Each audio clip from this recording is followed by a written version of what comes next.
Thank you.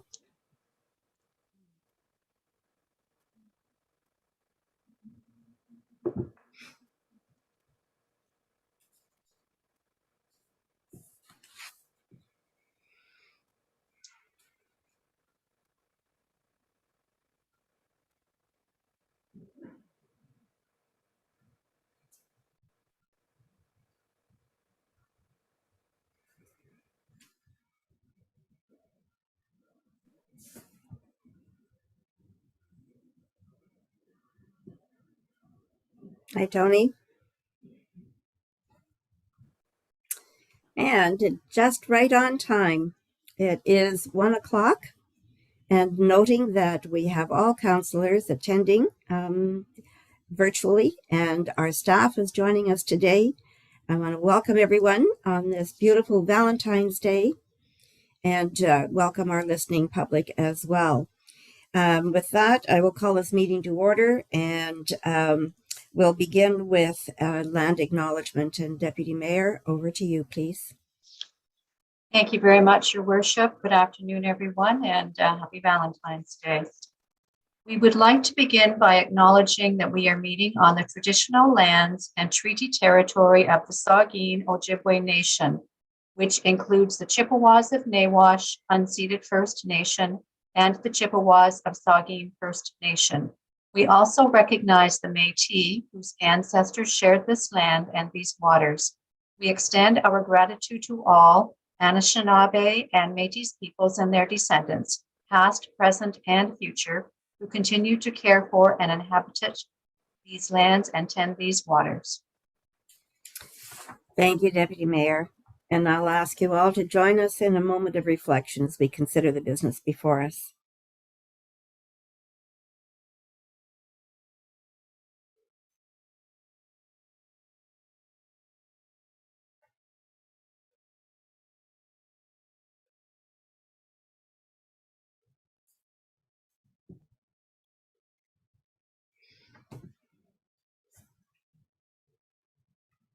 Thank you. Is there any declaration of interest in any of the proceedings this afternoon, knowing that you can so declare at any time, should it become necessary? Seeing none, we'll move on to announcements. Anyone have announcement? Councillor Kentner. Thank you, Your Worship, and through you, just that the latest census shows that the municipality of Meaford welcomed 574 new residents.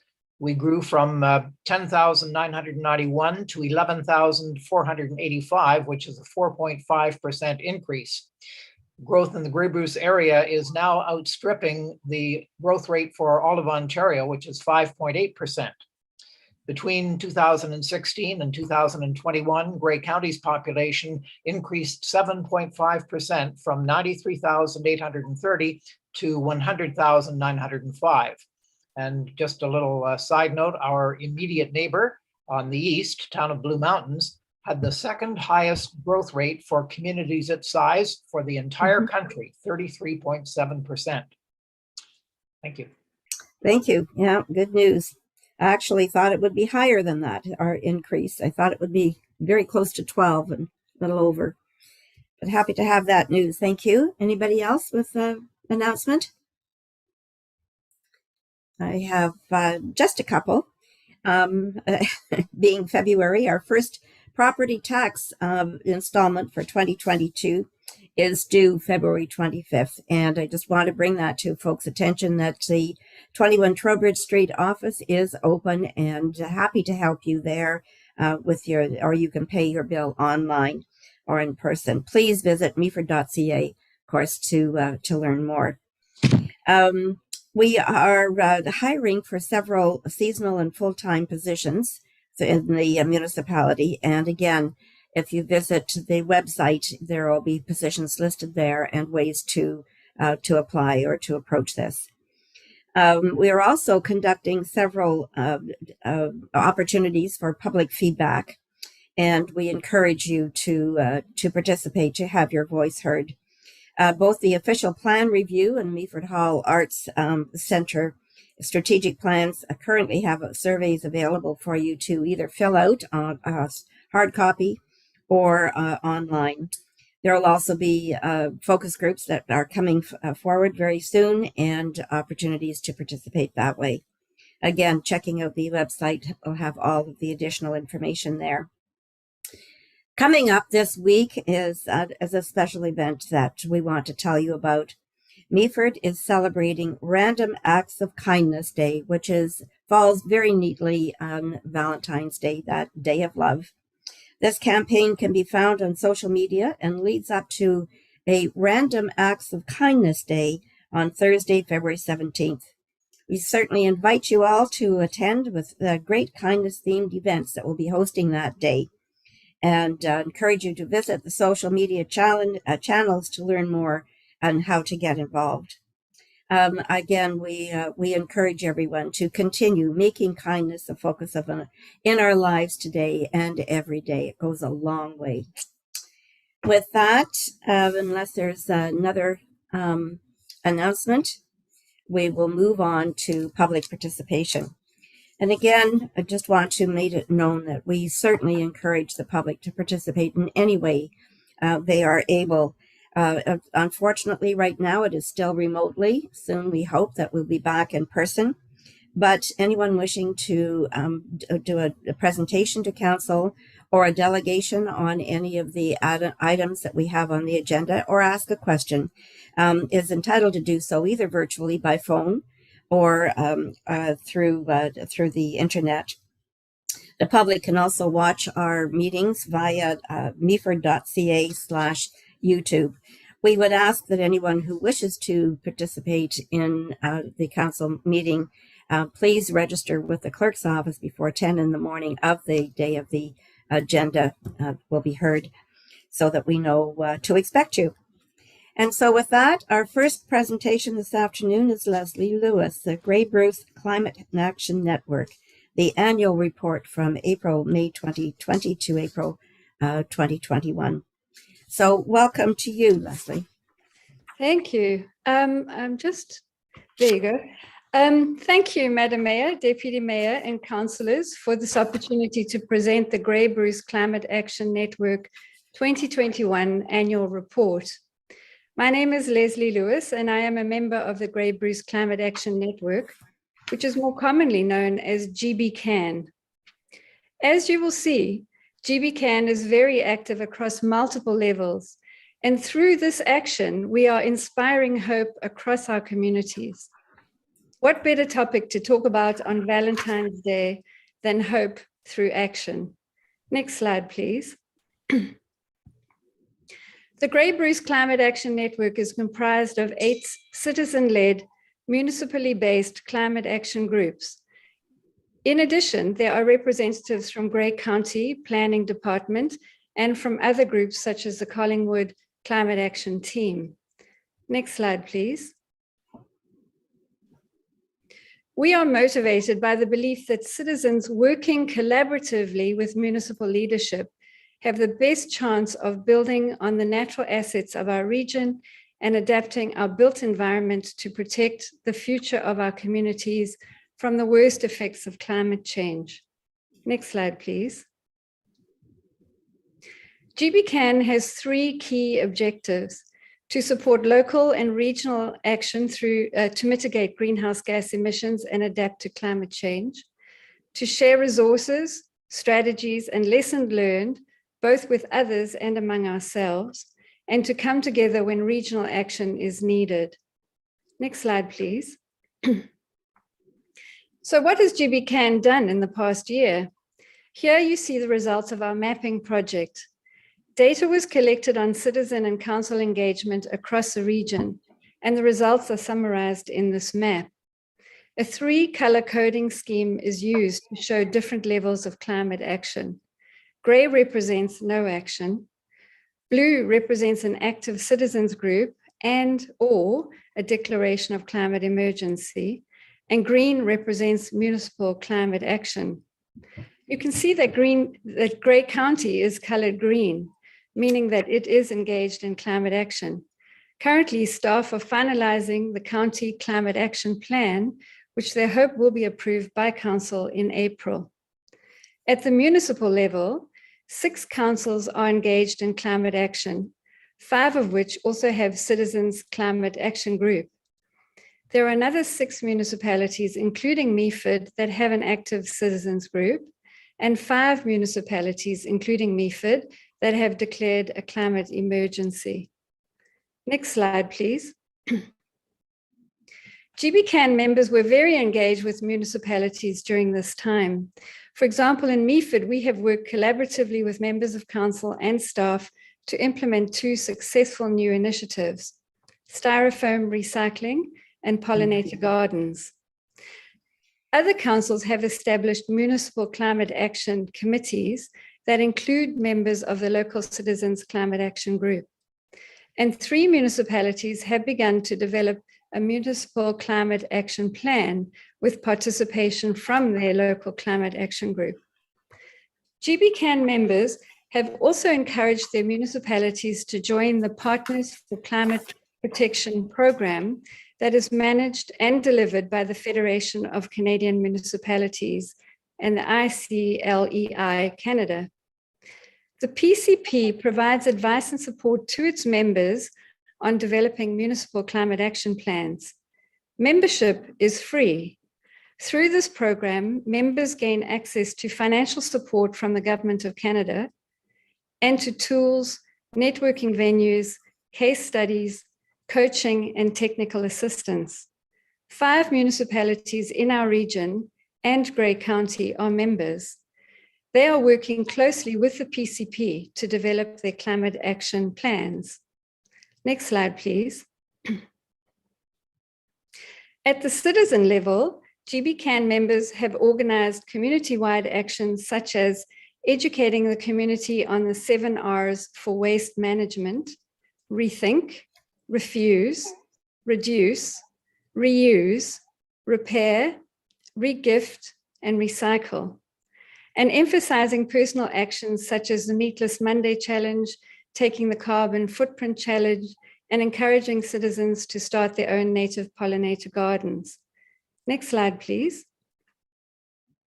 Going forward, GBCAN will continue to inspire hope through action by educating ourselves and our communities on achievable ways to mitigate and adapt to climate change, and by collaborating with our fellow citizens and local governments to develop and implement a proactive response to climate change. In conclusion, we would like to make 4 requests for Council's consideration. These requests are made recognizing that Meaford Council declared a climate emergency in 2019. We believe that these measures will enable Meaford to take deliberate and effective action to mitigate Meaford's greenhouse gas emissions and to enable Meaford to adapt to climate change. Next slide, please. I would like to amend the request that is shown on this slide, coming from further research that I had done since preparing this presentation. So we request that Council appoints a Climate Action Committee as a committee of Council, and that there is strong citizen participation on the committee. Collaboration between concerned citizens and municipal leadership goes to the heart of GBCAN's mission. We believe that this will give us the best chance of building on the natural assets of our region and adapting our built environment to protect the future of our communities from the worst effects of climate change. Next slide, please. We request that Meaford uses a climate lens throughout the review and redrafting of the official plan. Following Meaford Council's declaration of a climate emergency, this seems to be a logical next step. The official plan is a significant mechanism through which Meaford can better integrate climate change into its municipal decision-making and service delivery. As stated on Meaford's website, the official plan guides Meaford's land use and development strategies. It contains the goals and objectives of the community and establishes policies to direct the form, location, nature, and rate of growth and change for the future. These are critical elements for action to achieve climate change mitigation and adaptation. Next slide, please. we request that the official plan explicitly directs staff to develop a climate action plan. A climate action plan would include a baseline emissions inventory and forecast, a set of emission reduction targets, a local action plan with strategies to achieve those targets, and mechanisms for measuring and reporting on progress. Furthermore, and importantly, I think, a climate action plan would provide access to funding from Infrastructure Canada, especially if Meaford joins the Partners for Climate Protection program that I discussed earlier. Next slide, please. Our final request is connected to the official plan as well. We ask that a climate lens is used when reviewing and improving all development applications. To ensure this, the official plan could include green development standards, that is, comprehensive principles to guide development at both the planning and design stages that ensure a community-wide perspective to development. The main sources of greenhouse gas emissions in most municipalities are buildings and transportation. It is very likely that this is the case for Meaford, although we also have our agriculture as a source of greenhouse gases in the municipality. These emissions can be reduced through standards that require, for example, high-performing new buildings that preserve and create green spaces and that enable residents to easily access low or zero carbon transportation options. Next slide, please. Here you will find links to the annual report and ways to get involved. Next slide, please. So I apologize for the dark images on this particular slide, especially on Valentine's Day, but it is important that we take ambitious and urgent action. It's needed. We have just 8 more years to stop irreversible damage from climate change. So thank you for your time and attention. We look forward to positive response to these results. This would provide an immediate and significant boost of hope to our community and would set the direction for real action towards climate change mitigation and adaptation in Meaford. Thank you very much, Lesley, for a very, very comprehensive presentation. You've done a lot of work, and we certainly are very proud of Transition Meaford and the work that they have done on our behalf in our community. So we really appreciate your time here with us today. Thank you. Any comments from Council on clarification? Councillor Bartley and then Deputy Mayor. Thank you, Madam Mayor, and thank you, Lesley, for the presentation. I thoroughly enjoyed it. I have read the official plan another time, and in our official plan for Meaford, we have a lot of meat already in our plan for climate change. And I truly believe that our official plan uses a climate lens in all development applications, and we're about to get into the official plan again, and I hope to add to what we're doing within the plan. So thank you for your presentation. Thank you. Thank you, Steve. Deputy Mayor. Thank you, Your Worship, and I just wanted to add my appreciation to Lesley for a really informative and presentation. We thank you for that, Lesley, and I look forward to further discussions through the official plan process and to potentially, as you suggested, creating a climate action committee that can further get involved in projects right here in Meaford, working with our staff and working with knowledgeable residents such as yourself, and perhaps through the further knowledge that will come from the Grey County Climate Action Plan. So we look forward to pulling that all together as we get through the official plan and move into the next term of council of how we can really make climate change a focus here in Meaford. Thank you, Deputy Mayor. Thank you. Okay. With that, I'm not seeing any further hands. I'll thank you again for your presentation and wish you much luck. Thank you, Lesley. We'll move on now to our second presenters, Wayne Benedict and Mike Ferguson from the Eastside and Meaford and District Ridge Runners Snowmobile Clubs. Welcome, gentlemen. Thank you. See you yet. Thank you. No, it's there. lower hand. I'm technical difficulties trying to get connected. Mhm. Hello, can you hear me? Yes, we can hear you. Yep. Okay. I'm in front of a computer with a camera on it. But anyways, I'm the president of the Owen Sound Eastside Snowmobile Club, and Mike Ferguson is the president of Meaford Ridge Riders. Mhm. Our presentation is to see if the road maintenance people would consider not plowing off the roads into the ditch. Anyways, the mandate and the purpose of our organization is to provide safe, groomed snowmobile trails to local residents and tourists that ride through our area. These trails are of the best and busiest trails in the area, bringing tourists across the province to our region.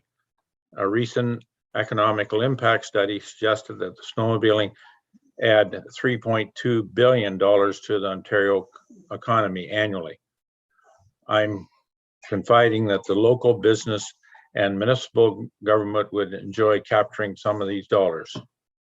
More important is the time of this impact occurs when the winter months are here, being January, February, and March. So both of our snowmobile clubs would like you to take in consideration that we have some very busy trails that we have to go from one property to the other, and we have to cross over some municipal bridges to get across. So it would be very helpful if the maintenance people would consider not winging the ditches dry of snow, because that's where we got to travel, is on the shoulders of the road to our next trail entrance. Anyways, I'd sent a picture along. I think it's in your docket there. Mhm. At side road 24, which is down in the Annan area. And I think Steve Bartlett, he said he was going to go out and have a look, if I can use his name. He's not shaking his head, no. He's smiling. So you must be hearing me.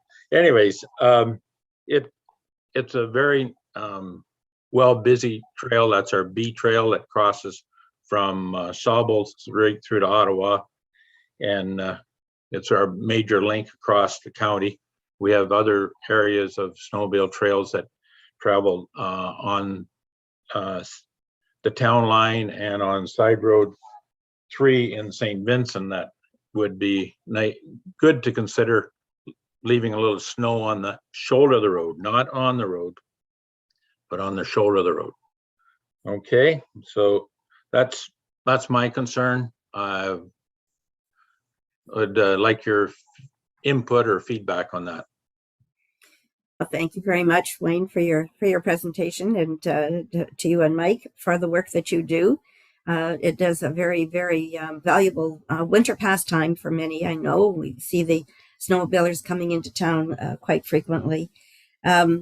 Your request, of course, would have to be given consideration by our staff in terms of transportation and how that could be considered.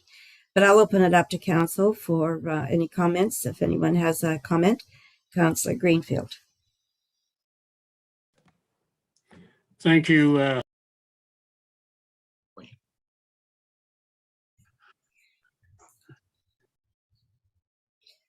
Harley, you're on mute. Okay, how's that? All right. That's better, thank you.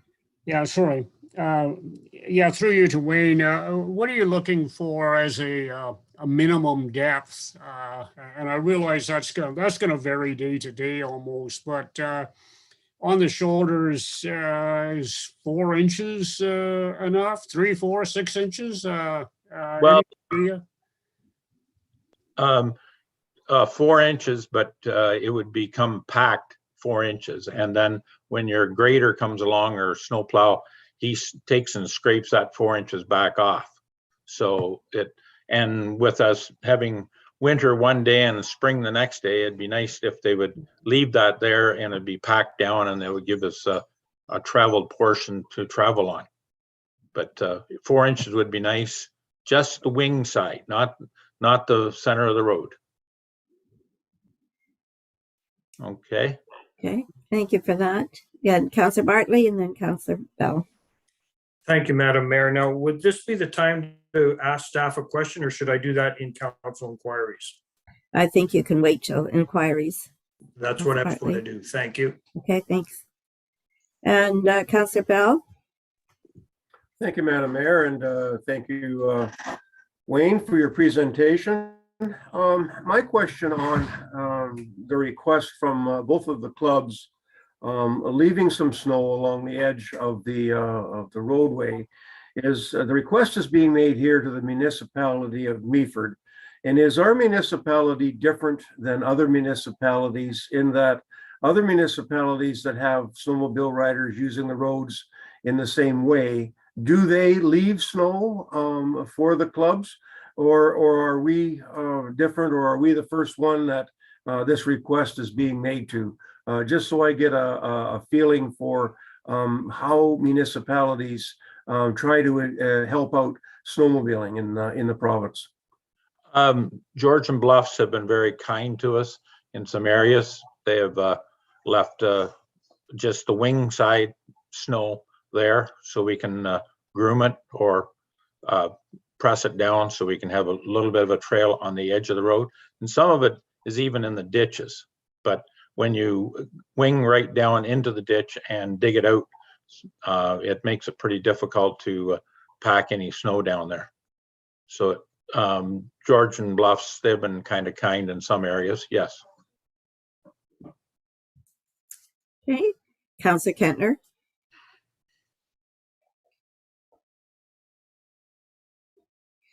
You're mute. Thank you, through your worship.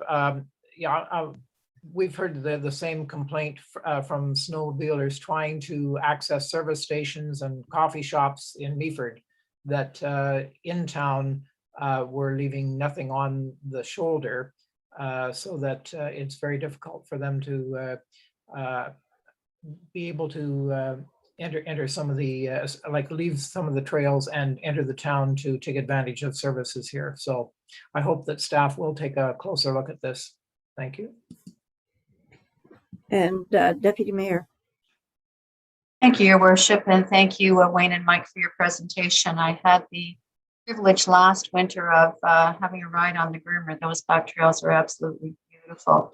And I have read the economic impact report and recognize that snowmobilers often travel for periods of time, and there's food bought and gas and overnight stays and so on. The economic impacts are quite significant, and we recognize that Meaford is a seasonal community, and we've always talked about how we'd like to increase winter sports and winter tourism and so on. So I think I look forward to staff's comments on how we might be able to help the clubs in regard to these shoulders and leaving the snow on the sides of the roads. But I just wondered, Wayne or Mike, if you'd like to speak a little bit to those economic impacts and recognizing where Meaford sits in relation to many of the other communities that do work hard to attract snowmobilers. Yes. So yeah, as the study showed, was that $3.2 billion are spent in Ontario, but we're only a small pea in the pod. But if they know that the trails are good in Grey Bruce or municipality of Meaford, we have quite an influx of snowmobilers coming to our area on weekends and through the weeks. And I know it isn't, we don't have to plow all the roads leaving the wing up, just the ones that have got snowmobile trails on it or accesses to gas and hotels. So that's what we're asking for. We're not asking for every road to be maintained with the wing up, or not up, but leaving snow. So I hope your maintenance department will give it some good consideration. Okay, thank you very much again. I don't see any more hands with questions, so I will thank you, Wayne and Mike, for your presentation. And we'll move on now to Ted Brown and Angela Forder from the Meaford Culture Foundation with regard to our community bursary program update. Welcome to you, Ted and Angela. Good to see you again.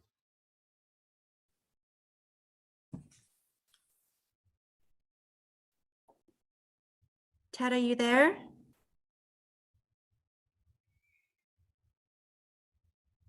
All right, well, we'll give Ted a minute to join in, but I'm happy to get started. So if I could have I'm sure you all know who the Meaford Culture Foundation is. I think we've met with a number of members of council in regards to our activities. So I'll get started. If I can move to the next slide, please.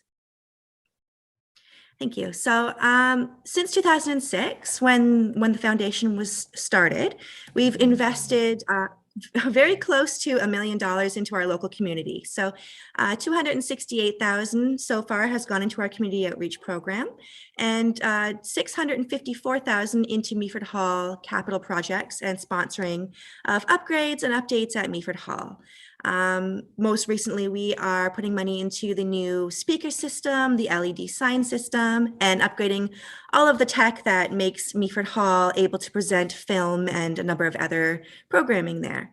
We have a large pool of volunteers. Our board of directors is completely unpaid. We don't have any paid staff. So 98% of the funds that come into the Culture Foundation go directly into the community. Next slide, please. And here we are just talking a little bit about the capital projects. So I'm sure many of you are familiar with the great deal of capital projects that the foundation has done since 2006. And originally we formed with the purpose of promoting Meford Hall and assisting Meford Hall financially until it was able to get to the point where maybe they didn't need it as much anymore. And with Susan Lake and her phenomenal work, thankfully the Hall pre-COVID was almost at that break-even point. So we have been able to switch over and spend a lot more money in community outreach programming. But initially, the goal was to help with upgrades and things like that at Meford Hall. I've mentioned the new screen and speaker system and the blackout curtains we did recently. We also are putting some money into a new LED exterior sign. The sign out front is not doing so great. So that's another contribution that we have coming up very recently. And then we also do events like MIF, our Meaford International Film Festival, which I'm sure you're all familiar with. And that contributes to economic growth by increasing revenue for local businesses. That includes restaurants, caterers, gas stations, and things that people traveling might use, accommodations, and all of those kinds of wonderful things for out-of-town visitors, bringing a lot of tourism into the town of Meaford. We haven't unfortunately been able to do that to the degree that we like the last 2 years because of COVID, but we did do a drive-in version this year, which was very well received and actually sold out very quickly.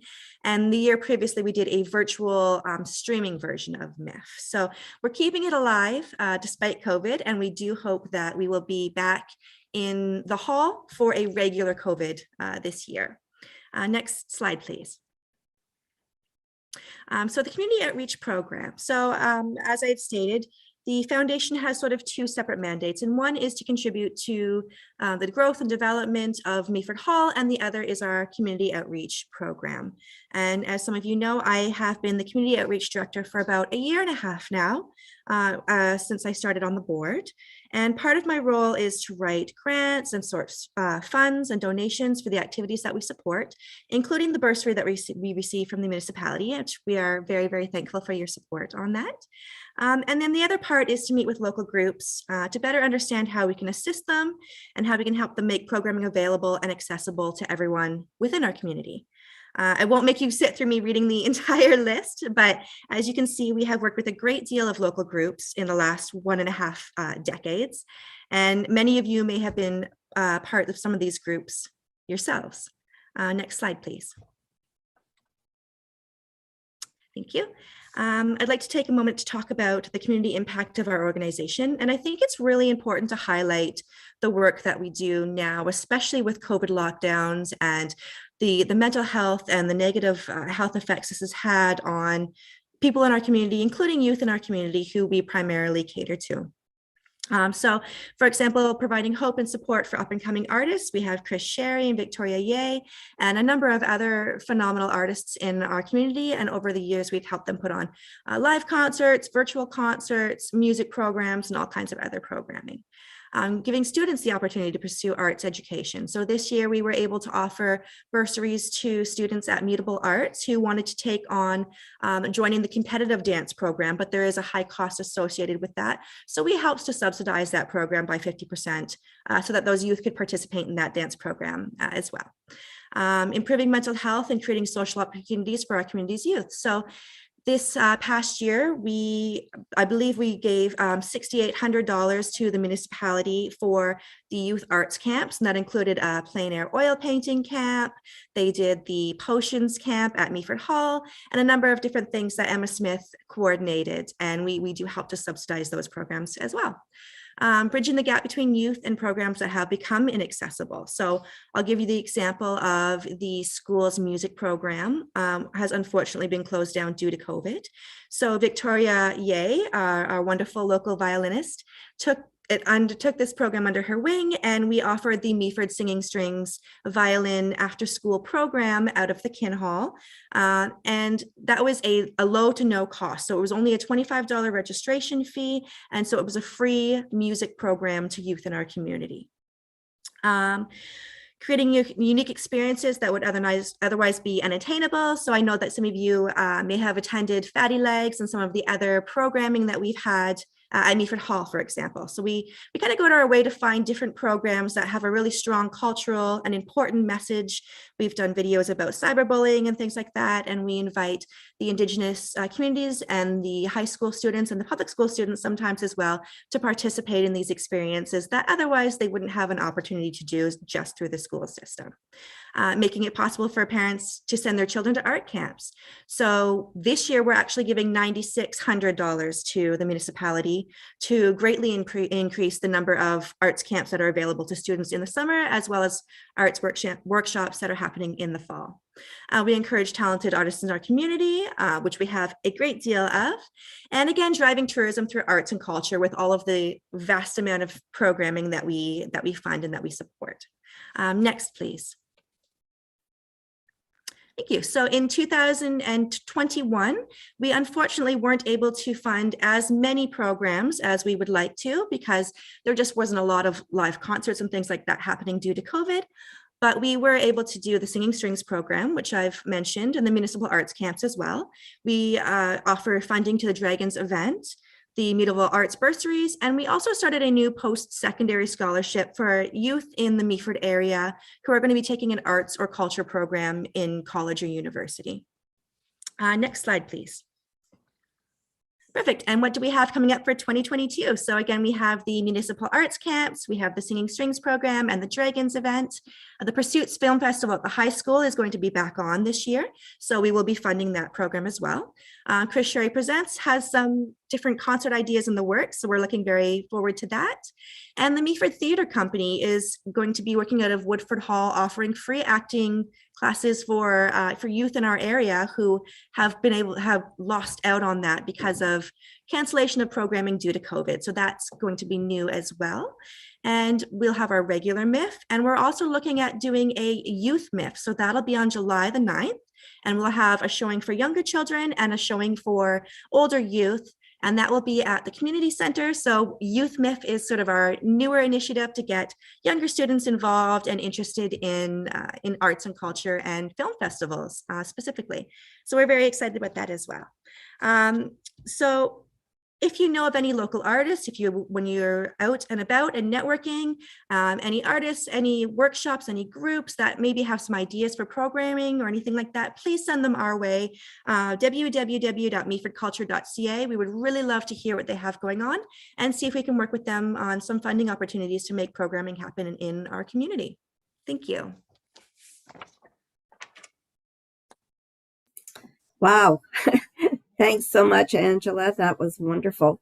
And congratulations to you and to the members of the board. You've had a wonderful year in the past, and you've survived these last couple of years of COVID very, very well, and contributing so much to the community. We really it was wonderful to hear of all of your successes and what you've got planned for the future. Very exciting stuff. Thank you. Any comments from council? Councillor Bartley. Thank you, Madam Mayor. And Angela, thank you very much. Fantastic report. Your group does a phenomenal job for this municipality, and my hat's off to you. Keep up the great work. Thank you. Thank you. Wow, couldn't said it better myself. Thanks so much, Angela. And to you, Ted, you were showing there, but we know you're there. Your heart's in it. It has been for very, very many years. And we thank you for what you do for our community. Thanks so much. Thank you. And that brings to an end the public presentations. We don't have any deputations that or public questions that I'm aware of. And so with that, we'll move on to council inquiries. And I believe, Councillor Bartley, you wanted to present something. Actually, thank you, Madam Mayor. I have two inquiries, and the one is the thing we just heard about the Snowmobile Club, Wayne Benedict. All he's asking for is for the wing to go horizontal instead of down on a 30-degree angle on a very short section of roads. And I don't see why that would be an issue. And I would like to ask staff, is that something we can oblige them with? Matt, I see you have popped up. I have. Thank you, Madam Mayor. Jessica's not with us today, so I took the liberty of checking in with our Manager of Transportation Services, Jeff Rise, just to see what their response was. And I got a relatively lengthy response here that I don't think I'm going to read in great detail because it's a little technical. But in essence, their recommendation is that we don't do it, and it's to do with the width of the road allowance and the width that the groomer would need, or to sort of give safe snowmobile access along that period of time. And their opinion in transportation services, and this would go against what we're trying to achieve with our roadside vegetation and drainage management, to provide snow storage and effective surface melt and road-based drainage areas during thaw events. The issue of cleaning out ditches is already a time-sensitive service during thaw events and or spring melt. When the groomer starts grooming the side of the right-of-way, this grooming section becomes very hard and condensed, and like our roadways, frost gets driven down. So during a thaw event, these areas are now unserviceable by wing and pushing back as they're frozen and hard-packed conditions. So like the essence is that the team at Transportation don't believe that this would be a great idea right now. If council wanted to pursue this, I think we'd need a notice of motion to actually come back with more detail to you, because obviously I can't answer these questions in technical terms, and then we would put together a report about what the impact will be on our services. Thank you, Matt. And I fully understand why we wing the snow back. It's common sense. But we're only talking very short sections of the road, and I don't. It's so important to the municipality, the money that's spent. If I have to bring a motion forward in the future, I will, but I think we should look at these small sections of road. Thank you. Thank you, Councillor Bartley. Councillor Kentner. Thank you, Your Worship. I have a question for our planner, Mr. Voigt, or CAO, Mr. Armstrong, related to the proposed SkyDev development. So Rob, if you're going to answer, this morning I sent you a photo of the current county GIS database, which shows a parcel within the property that is void. That is to say, it appears to have no ownership, no property tax roll number, and which makes you wonder if it doesn't belong to the public. So my question is the SkyDev proposed development site or part of that site public land? And Deputy Mayor. Over to you, Rob. Thank you. Deputy Mayor first. I apologize, Your Worship. I'll need to declare a conflict of interest on that question, so I'll just step out for a minute. Thank you. Okay, now over to you then. Yeah. Thank you, Worship. And Rob and I, Rob Voigt and I did talk about this morning, and I agreed that based on my history of the property, that would probably be best for me to answer this. So the lands that were municipally owned, in particular, the road allowance at the end of Bridge Street is that bulbs into the property is still owned by the municipality. Yeah, there's a small bulb. This is difficult to do without actually having a visual presentation. But the land that we owned that was identified in the sale and transfer of property to be considered as part of this proposal are still, the part that we owned is still owned by us, and the part that's owned by SkyDev now, I guess formerly Stanley Knight Limited, is still owned by them. So we have not dealt with that land exchange. There was a portion of the property up in the middle, the one that Councillor Kentner has identified, that was owned by Stanley Knight Limited, but through Ron Knight became aware of that there was a transfer from company to company back, I think in the 40s, long time ago, let's just say, that wasn't properly transferred, and they had retained a lawyer to fix that ownership with them. So it's probably showing up on the mapping as a questionable. It doesn't have clear title, I think, so it doesn't get clarified in the mapping, but it is owned by either Stanley Knight Limited or SkyDev if they purchased it. It's not municipal land, never has been, based on our review of the history of that. The municipality owns that bulb I talked about off the end of Bridge Street and the entire waterfront from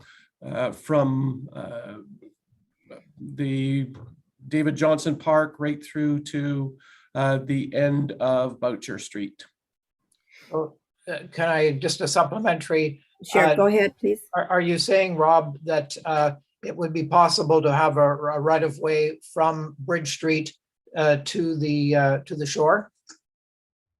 That is Stanley Knight or SkyDev's property. It's not municipal property, so we would have to negotiate that as part of the development approval process because it's not currently our land.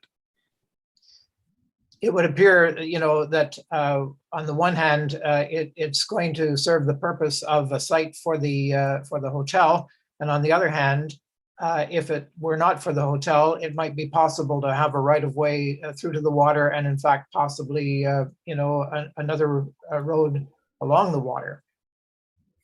Anyway, I think it bears looking into, and maybe we could ask staff for a clarification on this going forward. So through your worship, this will be considered along with many, many other things as part of our consideration of the application and reviewing of the application. Right now, there is no property issues that involve the municipality. This is the property issue that's there that was being asked about is a matter before with the previous owner of the property, Stanley Knight Limited, who was trying to rectify the title of the property. But it's one of the things I know that SkyDev has proposed a right-of-way for pedestrian access due to the water. But we will be considering many elements of the application as we proceed further. Thank you for that. Anything further from council? Councillor Bartley? Thank you, Madam Mayor. And going back to the presentation from Grey Bruce Climate Action Network, Lesley give to us. Inside that, is it possible, as staff looked at, or is it possible for funding through the Federation of Canadian Municipalities Partners for Climate Change Protection? Have we looked at any, there is funding available there? Have we looked at it for climate change initiatives? Over to you, Rob. Through your worship, where we are in the process right now is we're been part of that Grey County study that's been underway. In fact, Linda from Grey County is coming and speaking to our management team this Wednesday with regard to all the work the county has been doing. We also have through our asset management planning, we have to consider that. So we will be reviewing that once the county finalizes theirs and we move into our elements of climate change planning.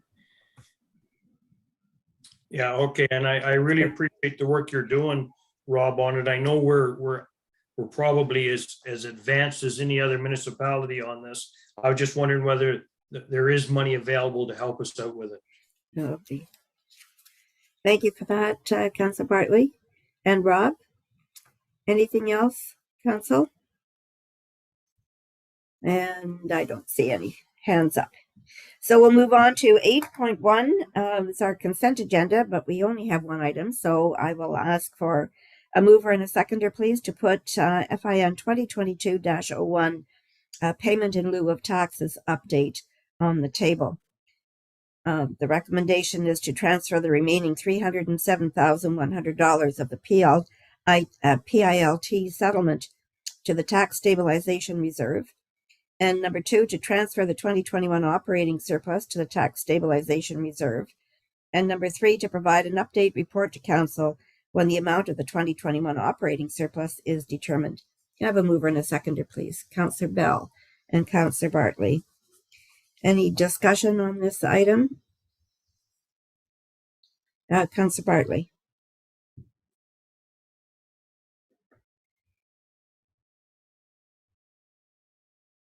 You're mute. There you go. Thank you, Madam Mayor. I was hitting the wrong button.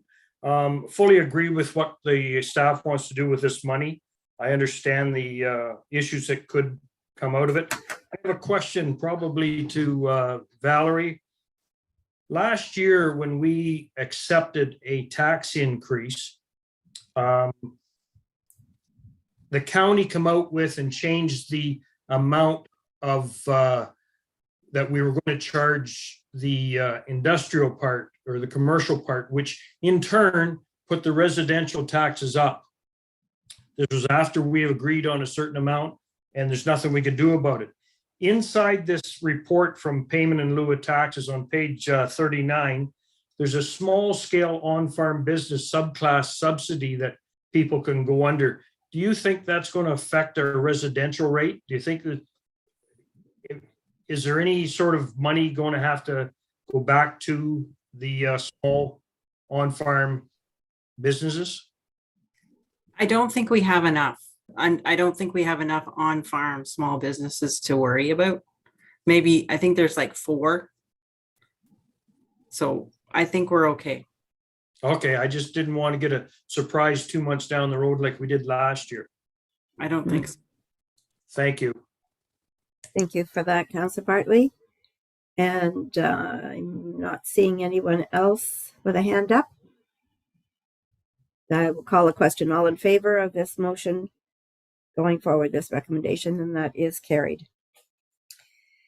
8.2 is items for consideration. The first being Bylaw 2022-04 to 2022 tax supported budget.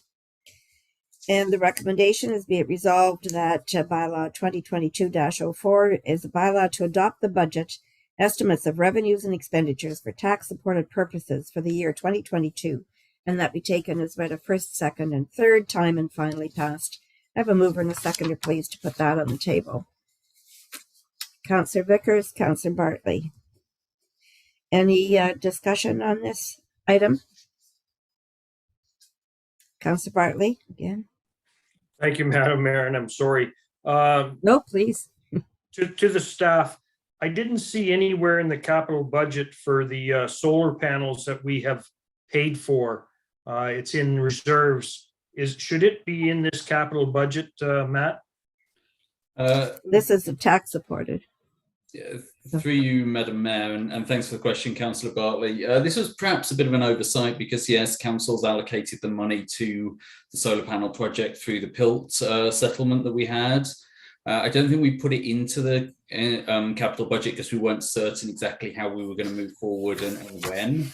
I am, however, very happy to say that Nick Burt has rejoined the municipality today as our project manager for facilities. And so he and I and a couple of other staff have a meeting on Wednesday to sort of reset that solar panels project. And so we will be looking at what the best timeline is and how best to do it and the best locations and so on. And so if we manage to move forward this year, then we'll come to council and ask for a transfer of reserve funds at that point rather than including in the budget right now. Okay. Thank you for that. Any further questions?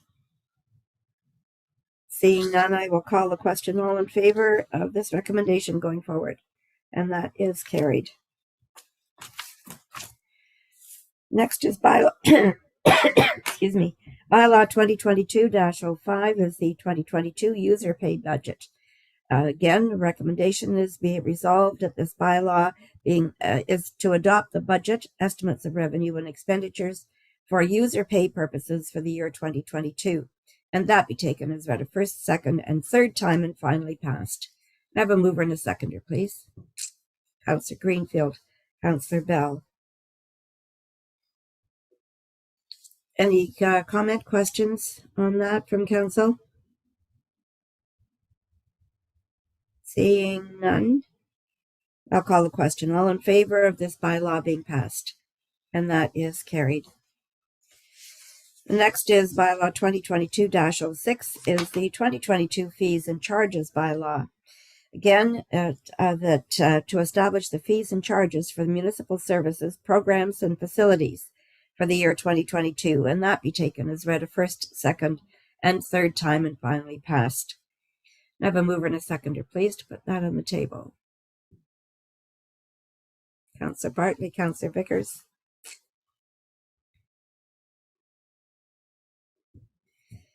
Comments for questions for of council? Seeing none, I'll call a question. All in favor of this recommendation being passed, and that is carried.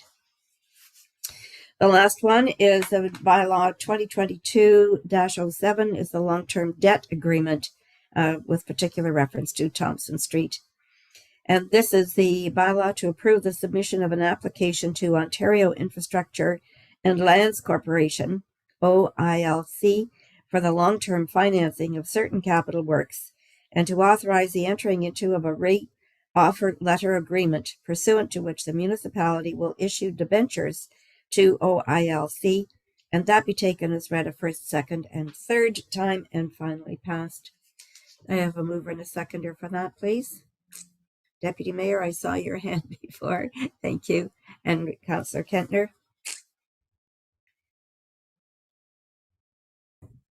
Questions on this item for staff? Seeing none, I'll call the question. All in favor of this bylaw being passed, and that is carried. At this point, we need a mover and a seconder to move into Committee of the Whole. 157. Councillor Bartley, Councillor Greenfield, thank you. All in favor, moving into Committee of the Whole, and that is carried. We've been sitting for an hour. Does anybody need a break, quick break, a stretch, or we'll move on? We're good. Okay. The first item for consideration is CAO 2022-03 is our communication strategy. The recommendation reads that the Committee of the Whole recommend Council of the Municipality of Meaford adopt the 2022-25 communication strategy as a guiding document in the preparation of future budgets. I have a mover and a seconder, please, to put that on the table. Councillor Kentner and Deputy Mayor, thank you. Any questions or comments on this one, Councillor Kentner? Please go Thank you, ahead. Your Worship, and through you, I just want to say that while I didn't feel it was necessarily necessary to have this report, I like the report. I think it covers a lot of ground, and I can already see some implementation already, which is very encouraging. And I think this is definitely deserves support. Thank you. Mm-hmm. Agree. It's a very good report. Thank you for that. Anyone else? Councillor Bell and then Deputy Mayor. Thank you, Madam Mayor, and like all my fellow councillors, I read through the report, and there's just a couple of things that that do stand out to myself, which I think all of us that serve on council recognize. One is it was mentioned in the report that full-time urban dwellers are more computer savvy than what was mentioned from those that are rural full-time residents. And that's because of the internet servicing that can be lacking out in the rural community. So I'm glad that the report included that, which also led to other areas that said other means of communicating with the residents out in some of the areas where they're not so computer savvy are still going to be implemented and looked at. Also, I found a comment inside to be interesting that council itself, what we're doing right now, is really not viewed by that great many of people. That there are those that follow council pretty regularly, fairly consistently, but all in all, most of the ratepayers, what they really see the actions of council comes out in other forms of newsletters, like from yourself, Madam Mayor, when you put an information package out, or it was mentioned in the report. There's a couple of my fellow councilors that use Facebook pretty much, and those are looked at very consistently. And finally, Madam Mayor, it was mentioned that when folks want to know about something that's going on, the report said that they would search Google first. So I know that our municipality is going to look into all of these things. And like was previously mentioned, we can see action being taken right now in a very positive step forward. And so I like the report, and it was high time that we did this. It was mentioned last time was, I think it was said 2008. So it's a long time coming, and I think we're on the right track moving forward. Thanks, Madam Mayor. Thank you, Councillor Bell. Deputy Mayor, over to you. Thank you, Your Worship. And yes, and certainly support the comments that have been said so far. To me, the most important line is on page 10, and it says, create openness, transparency, and trust by defining the why of an action or decision as much as the how. That really struck home with me, as well as the comment of empowering council to seek out and share communications. And I agree, that is our role as much as it is staff's. I did have a question though, on page 44, in the measurement category, it suggests an annual communication satisfaction survey. We just wondered from staff if we do intend to do a survey each and every year to see how people are feeling about how we deliver communications. Hello, Council, and through the Mayor to Deputy Mayor Keaveney. Yeah, one of the really important key measuring factors that came out of this report that I thought was really important was the 3.1 out of 5 for satisfaction of how residents felt about communication from the municipality. And that's a really important key measurement for us to be able to monitor and manage and improve upon. And part of improving upon this is you'll see in a lot of the communications actions, it identifies tasks and measurements that really need that community input. If we're going to hit the target and know what the community needs, we need to keep touching base with them to understand that we're hitting those needs. And so a survey that can talk to these types of things, are we hitting the right tone? Are we providing the right type of written documents versus digital documents? So some type of survey has to be created, and I don't have that creation yet, but it's front and center in my mind, and then we'll be able to bring that out and be able to touch base on that, and then be able to come back and report on that as well. Very good. Thank you for that, Janet, and for your question, Deputy Mayor. Is there anything further from council? Seeing none, I'll call a question. All in favor of this being accepted as a guiding document, and that is carried. The next one is CAO 2022-04, the 2022 CIP grant for 36 Trowbridge Street East. And the recommendation is that we approve a grant in the amount of $262.73 for 36 Trowbridge Street East in accordance with the Downtown Community Improvement Plan. Can I have a mover and a seconder for that, please?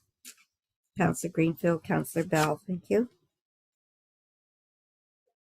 Is there any, Councillor Kentner, you have a question, comment? I do, Your Worship. Thank you. Just a question for staff. I thought that there was a $70,000 budget. And am I correct that the total uptake on a $70,000 budget is $262.73? Through you, Mayor Klumpus, to Councillor Kentner. So we do have a budget of 70,000. So that budget will have much more applications coming in this year. It just happened that this happened to be one of those applications that originally it wasn't. We were working through it last year and it wasn't a complete application. And until we kind of come forward with our community improvement whole promotion and getting the grants and that coming in, that usually happens around the second quarter of the year. I wanted to at least bring this one forward so it wasn't sitting there, so that we could do all the great stuff we always do, is trying to support businesses. So certainly that 70,000, as you proved, budget, and as the county gives us funds towards the CIP, our expectation is we're going to go out for a lot of promotions so that those funds are available and that people will actually take us up and go through the programs. Communication. Correct. Okay. And over to you, Councillor Vickers. Thank you, Your Worship. And through the worship to Janet, what was the uptake in 2021? There's a $70,000 that we approved, plus looked like there's $20,000 that the county chipped in. No, am I wrong on that one? Through the mayor to Councillor Vickers, it's a 70,000 total. So we, through our budgets, approved 50,000, and then there's the 20,000 that the county gives us. So last year, and I apologize, I don't have the number in front of me, but we did actually have a decent uptake. I think the important thing that I've noticed is that even through COVID and the recovery, there's still a lot of interest. And I've had a number of applications where people are connecting and they're talking and they're working through it. So I really feel confident and positive that coming into this year, you're going to see more of that uptake as people are moving forward with kind of a positive outcome of where they want to go with investing into their properties and businesses, whether it be for the downtown CIP or the economic one. Okay, thank you. Rob, did you have a comment? Yeah, I'll just add that any funds that don't get spent, we move them into a reserve. As we update our plan this year, you'll be getting very shortly an updated plan that's going to include elements of provision of housing that's going to require significant more funds than probably we have budgeted for. So we'll probably be utilizing that reserve for some of these higher end projects that are meeting council's objectives with regard to housing, which we haven't in the past. Thanks, Rob. Anything further? Then I will call a question. All in favor of accepting this, approving this expenditure? And that is carried. Thank you. Moving on to Community Services, COM 2022-03 as a delegated authority annual report to receive for information purposes. Can I have a mover and a seconder to put that on the table, please? Councillor Bartley, Deputy Mayor, thank you. Any comments or questions about the delegated authority report? Councillor Bartley. Thank you, Madam Mayor, and probably right back to Rob. Golden Town only used half the money that was delegated to them last year. Does it stay in a reserve and it adds to this year's funding?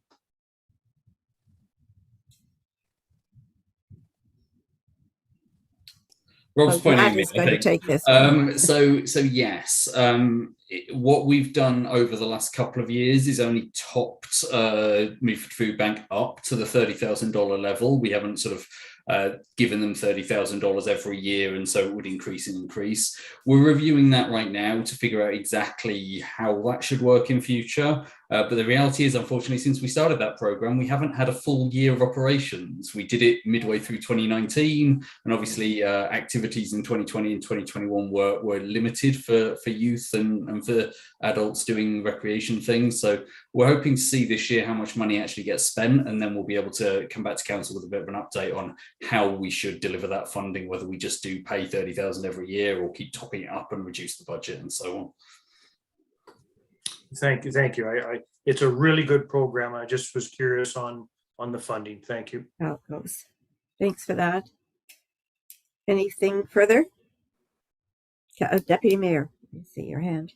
Thank you, Your Worship, and through you to Mr. Smith. I was just curious. I was looking at the sponsorship category. I didn't see Meaford Dragons mentioned, and I'm just wondering if that fit into this delegated authority, or did that show up somewhere else?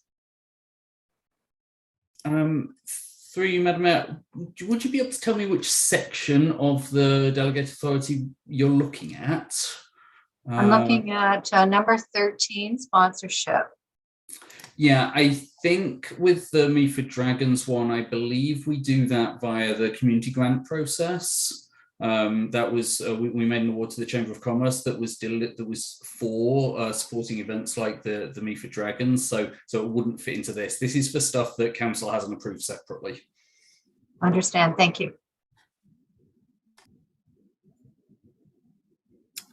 Anything further from council? Seeing none, I will call the question. All in favor of receiving this for information purposes? And that is carried. Thank you. On to COM 2022-04 is the paid parking exemptions policy. A recommendation that the committee of the whole recommend that the council of municipality Meaford enact a bylaw to adopt a paid parking exemptions policy.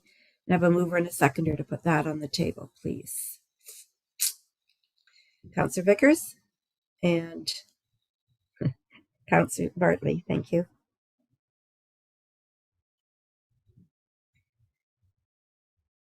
Comments or questions for staff on that? Our Deputy Mayor and then Councillor Bell. Thank you very much, Your Worship. And I know we've talked about paid parking at the harbour and the David Johnson Park before, but it just seems to me that, coming through COVID, we hope we're almost on the other side of it now. We really want to focus on growing tourism in Meaford. We want to attract people back to our municipality.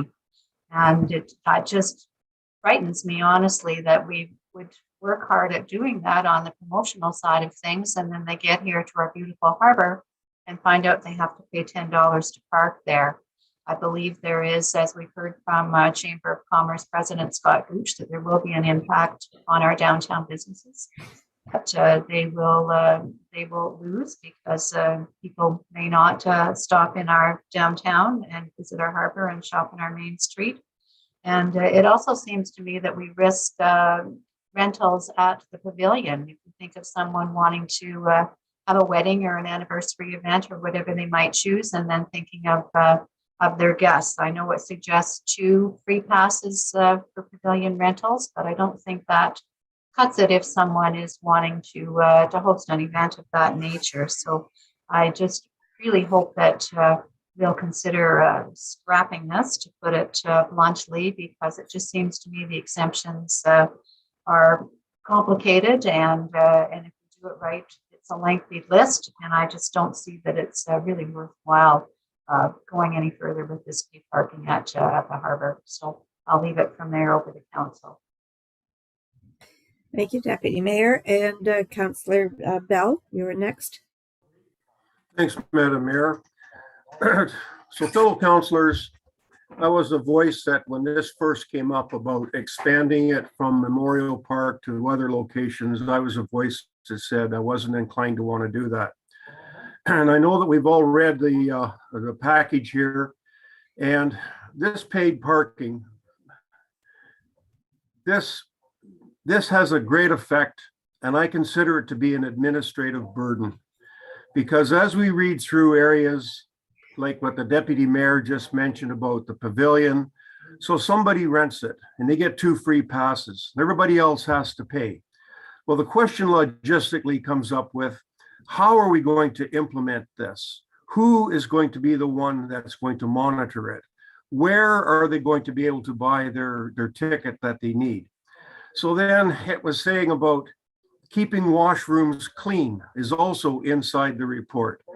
Well, my recognition of our budget, we have it budgeted to do washroom cleaning, whether there's any money to be gleaned or not gleaned from adding paid parking at these other locations. So the washrooms are going to be getting cleaned. Another aspect that came up inside this, that there was going to be an hourly rate of $2.50 applied. But again, it comes up with, how is this going to be delivered? My experience with machines that issue tickets, if that is a course that staff may recommend in the future, those machines are extremely expensive and they're problematic. They're problematic with people putting in the wrong type of currency. I just see this thing that the last few lines that staff put in the report says, I don't feel that there's value in this. I see this, as I said up front, this is an administrative burden. I see our bylaw officers going around and looking and tagging and seeing, and I just think it's just it's too much for what we're going to get out of it. And I think that what I'd like to do right now is I would like to make a motion that we keep number one. Number one in the report says that we keep the permanent continuation of paid parking, that paid parking program at Memorial Park. And after that, absolutely nothing. I want to remove everything else except keep number one and continue doing that, and do not move forward with paid parking at any other location. Thank you, Madam Mayor. Thank you, Councillor Bell. I'll go to Matt Smith before I go on to the next speaker. Thank you, Madam Mayor. I think Councillor Bell and the Deputy Mayor make some interesting comments. I think I should preface all of my comments by saying, as we did when we debated this the last time, staff really have no opinion on this one, to be honest. This is a council making a decision that fits with their priorities in whichever way you see fit, and we can implement that either way. In terms of just the how it will work, we would carry on with the Honk app that we used last year at Memorial Park. So there wouldn't be machines that took coins. People would be able to pay at Meaford Harbour House and at Memorial Park office if they wish, but we'd be promoting people to do it all through the app using credit cards, and therefore we charge the fee there.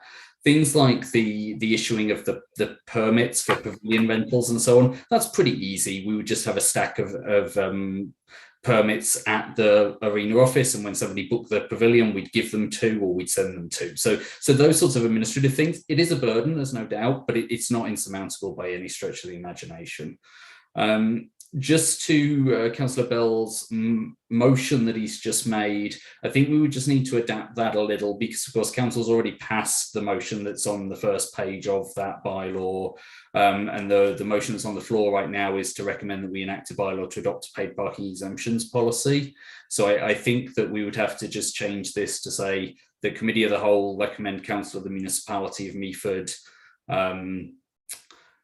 direct staff to limit the paid parking program to Memorial Park.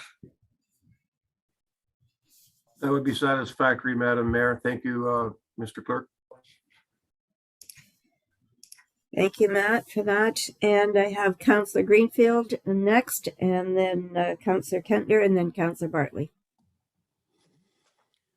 Thank you, Your Worship. And I guess first of all, I'll second the motion, since we do have it presented by Councillor Bell, and for the purposes of further discussion, it needs a seconder.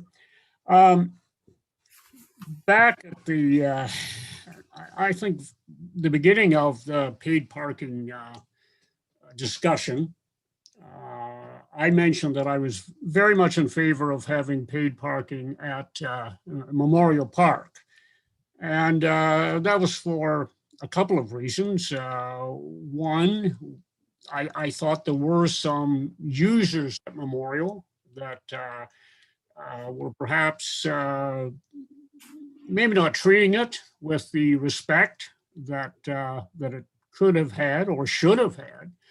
And so I thought perhaps if we could get some revenue out of these folks, that would help lessen the burden. The second reason is there's basically only one way in to Memorial Park if you're driving. And with a gatehouse there, I thought that might facilitate gathering some parking fees. We've already passed a budget that included the hiring of a couple of additional bylaw enforcement officers. And one of the reasons for that was to help with the paid parking situation. They will still be needed at Memorial Park to enforce that. But if the argument comes up, well, hey, look, you don't need these bylaw enforcement officers now, I don't go along with that. We've got a lot of other bylaw infractions that do occur. Unfortunately, we've got weeds, we've got derelict buildings, we've got barking dogs, we've got good folks who do not clean up after their dogs. So I think there's lots of work out there for these additional officers. I've really been pulled with this one. I fully realize the municipality needs every cent in revenue that we can gather. But having listened to the Chamber of Commerce and a number of the boaters, whether you have a $2.5 million yacht or whether you're just putting your 14-foot fishing boat in the harbor, there's certainly opposition. There's the situation with the farmers market that I hope will go back to the pavilion. So I'm thinking what Councillor Bell has suggested is the right way to go. Thank you, Your Worship. Thank you, Councillor Greenfield. Councillor Kentner, you're next.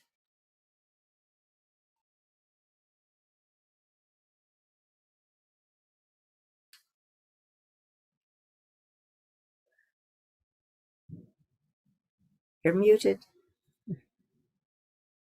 You're muted, Councillor Kentner.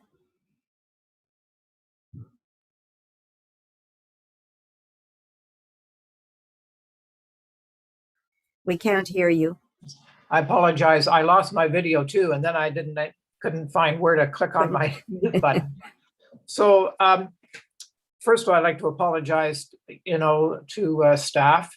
I know you asked us, to make up our minds and not, come back with our minds changed. And I just want to remind you, I've never changed my mind. I said from the first get-go that this is a mistake, and I really hope we can undo it. There's a long history of Meaford Council, jolting with the Chamber of Commerce, and I just think we've been working very hard to establish a closer relationship, a working relationship, and when we get good advice from them, I think that we really, cannot turn our back on it. And I honestly feel that the traveling public is very, very sensitive to the hidden costs of visiting your community. And people love to drive through the harbor area when they come through town, and they love to stop and look at the boats or look at the fishing or whatever is going on. And I just think we really are not doing ourselves a favor if we do this. So I really appreciate, I wish these arguments had been voiced, 2 weeks or a month ago when the decision was made, but I, for one, would really appreciate and think it's worth our while to go back. Thank you. Thank you, Councillor Kentner. Councillor Bartley. Thank you, Madam Mayor. I was one that voted for paid parking down at the harbor, and I apologize to staff because I have changed my mind and I have changed my direction, and I agree with the motion that's on the floor. Thank you. Councillor Vickers. Thank you, Your Worship. And I guess I will go on record saying that I haven't changed my mind. I think the people of this municipality are receiving a free parking pass. So we're not hindering or costing any of our local taxpayers any cost to take in the park, partly because they already pay for a lot of the parks through for their taxes. People that come to town that have no taxes that they pay into the municipality, I don't think it's too much to ask for them to chip in $10 to parks. So I'm kind of flabbergasted about how much change the council has done on this. To me, as a person that lives here, I guess I'm somewhat tired of people expecting to come here for free all the time when we're the ones having to foot the bill. So I can count here pretty well, and I'm pretty sure it's going to get the motion's going to get passed. But I guess it's just going to be one more expense put on the back of the municipality to pay for the bylaw officers that are going to tour around, create a safer, more pleasant spot for these people to come in. But it's the wish of the council, and it's a democracy, and I'm more than happy to accept the results. Thank you, Councillor Vickers.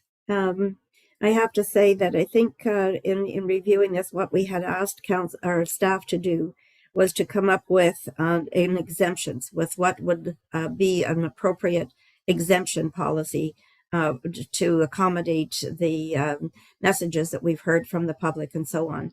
And I think that when you look at the exemptions policy in its entirety, and it was done very thoroughly, it is made the realization that perhaps this is something that is not going to be worthwhile in terms of the revenue generation. To speak to Councillor Vickers' comments as well, I'm of the same opinion. I think that having a paid parking is not unreasonable. To expect our visitors to come in and to pay $10 for the day. Parking anywhere on our beaches and using our facilities is not unreasonable.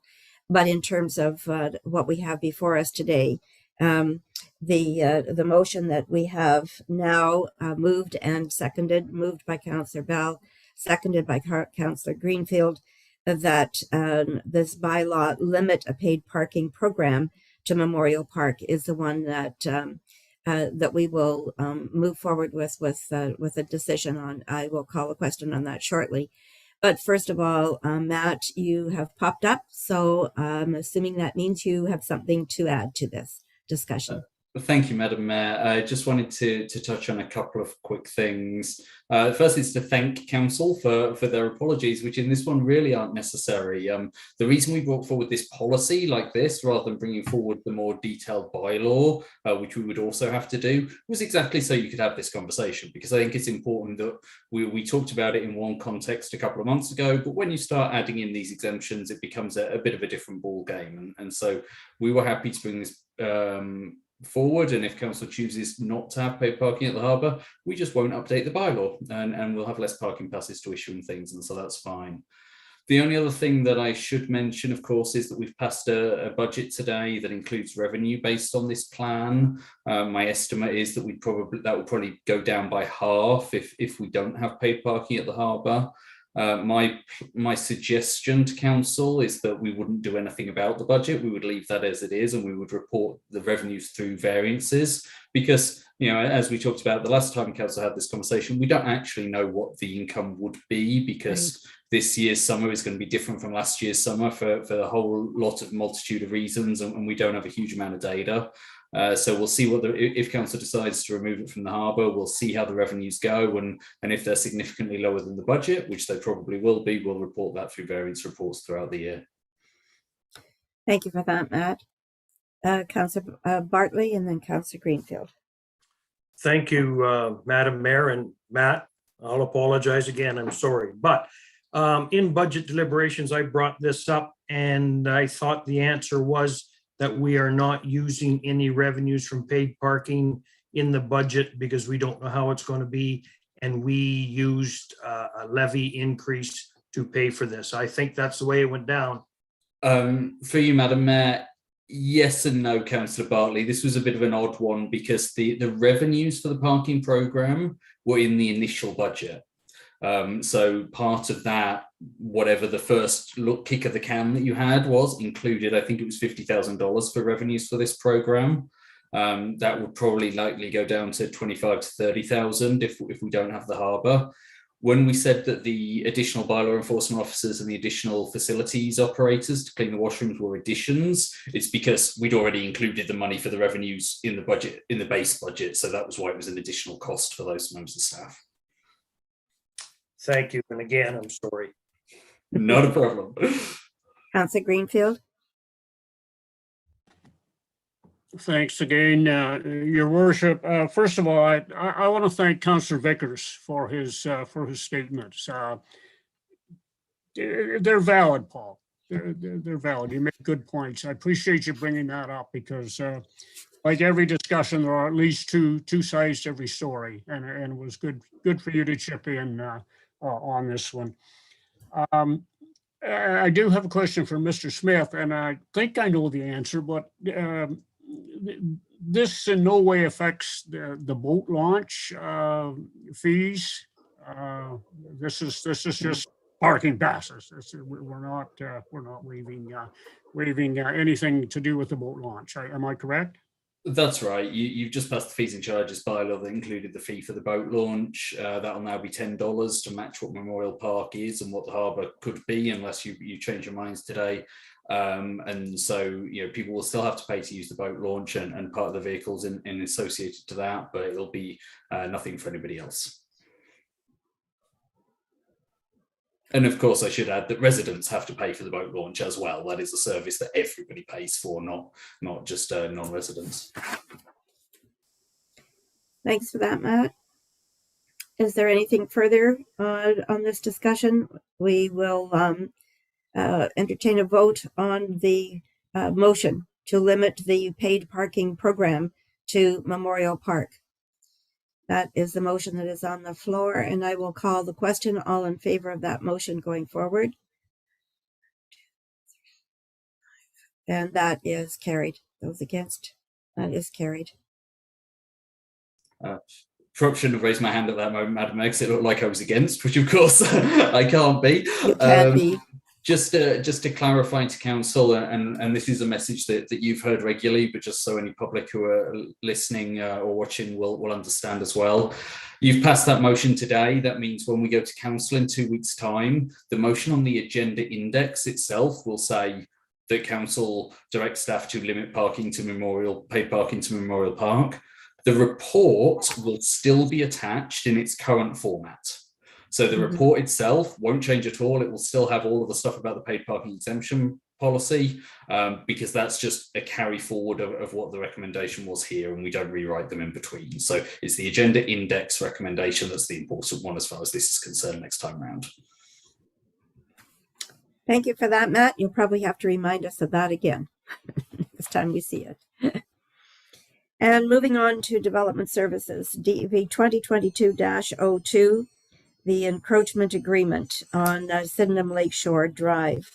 Can I have a mover and a seconder to put this on the table, please? Councillor Bell and Councillor Bartley.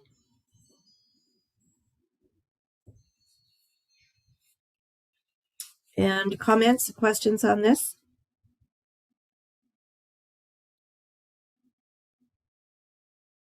I'm not seeing any hands up. So I'll call the question. All in favor of this recommendation going forward? And that is carried. Moving on to the only memo we have today is the building report for January 2022. And I'm sure our Councillor Greenfield will have something to kick us off this year. Thank you again, Your Worship. And I assume you're referring to the building report from January. After a whirlwind report from the end of 2021, we're off to a relatively modest beginning, a little over $1 million in permits. However, I'm don't think I'm taking a chance by predicting that these numbers are going to increase substantially. I think we have to remember that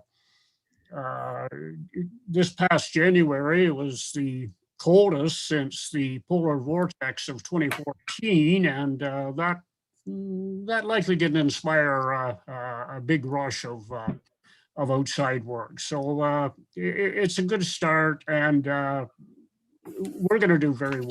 It's going to be another busy year. Thank you. You predict. Thank you for that, Councillor Greenfield. And we'll move on now to a report from County Council from the Deputy Mayor. Thank you very much, Your Worship. Grey County Council met virtually last Thursday. After the land acknowledgement was read, Council proceeded to approve the budget for 2022, which we've heard before brings a 2.88% increase to the county levy. Moving into Committee of the Whole, Council heard a moving presentation from Paul Wagoneer, United Way, and Jill Umbach from the Poverty Task Force. Our local council has heard this information, as had each other lower tier, so I won't get into too much detail on that, but just to remind everyone that of the staggering statistic that 1 in 5 residents of Grey and Bruce counties suffer food insecurity. And we do believe a lot of this relates back to affordable housing and the lack thereof. An important question came up, though, at county about a current living wage, which I know I'd stated before was $18.39, but that was an old figure, and it's been revised now to $22 an hour. So that's quite staggering. Staff provided a report which outlined 2 projects which have been arranged at no cost to the county with students from the University of Guelph Masters of Rural Planning and Development program. The first study is entitled Density is Not a Dirty Word. This guide will examine approaches to implementing additional density in our communities, inclusive of financial and educational components, to promote a wide range of housing types, which will make efficient use of our land and servicing infrastructure. The second study, entitled Green Development Standards for Grey County, will take its lead from County's Climate Action Plan and will focus on recommendations around governance and implementation of green standards, recognizing that the Ontario Building Code overrules all construction. We heard from Kevin McNabb, Grey County Paramedics.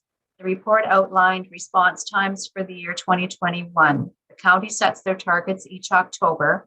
Even though call volumes have increased 17.28% over 2020, our ambulance have exceeded 4 out of their 5 targets, and the 5th is off just by 1.23%. Our county is vast, as we know. The addition of resources has not kept pace with the number of new residents choosing to live in Grey.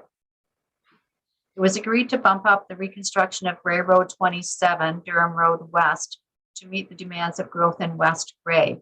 76% of the cost will be covered by DCs.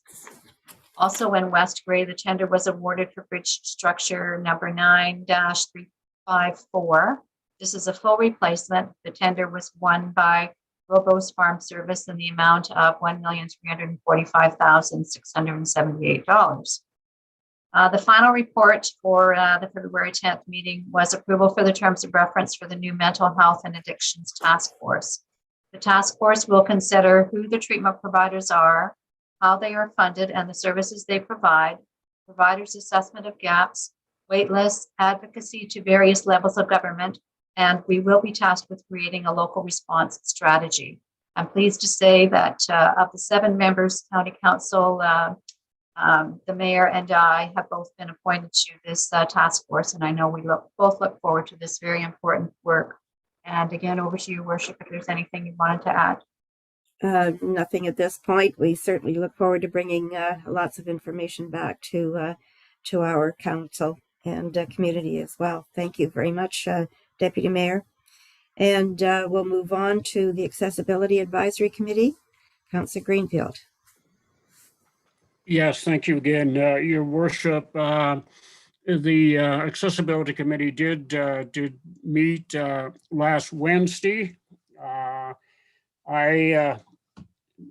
did have to have it confirmed by our deputy clerk, Ms. Wilton Seagal, that Groundhog Day was not a stat holiday. So we did have the meeting.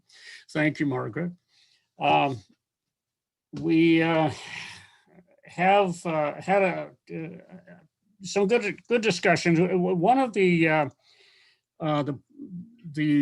items that was on our agenda was the accessible election plan, and yes, we are having an election, a municipal election this fall, and our municipality is taking a number of steps to do our very best to be all inclusive as far as getting anybody out to vote who wishes to. Now, of course, we have the mail-in ballot, which will be an advantage, but we also have an in-person ballot and ballot voting at the polls, and that'll be very interesting. And for any folks who have perhaps hesitations that maybe they just can't manage coming out to vote in person, we're going to do our very best to